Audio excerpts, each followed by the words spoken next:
Hello YouTube, dans la vidéo précédente, j'évoquais avec vous les nœuds de Matthew Walker.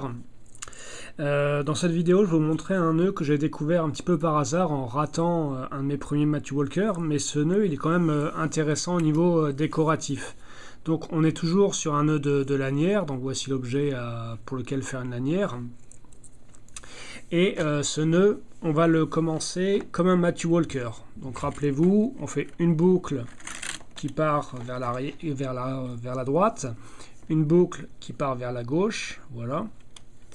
Et pour le Matthew Walker, on devait passer le brin de gauche dans la boucle de gauche et le brin droit dans la boucle de droite.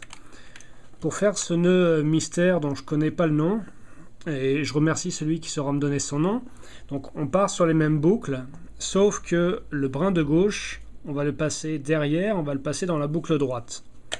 Et le brin de droite, on va le passer devant et dans la boucle de gauche. Donc on a toujours cette idée comme dans les Matthew Walker, de faire le tour de l'axe. Mais c'est un peu inversé. Et on serre doucement, hein, comme pour les Matthew Walker. Il faut former le nœud petit à petit pour qu'il soit bien régulier. Mais ce qu'on obtient, c'est un nœud qui est très proche au niveau du rendu du nœud de diamant, avec un petit effet turban. Je ne sais pas si on voit très bien là avec les ombres, mais esthétiquement c'est assez plaisant. C'est davantage plaisant sur de la paracorde. Là on est sur une corde un peu rigide en polypropylène, mais sur de la paracorde c'est bien plus joli. Je vais essayer de faire varier l'éclairage.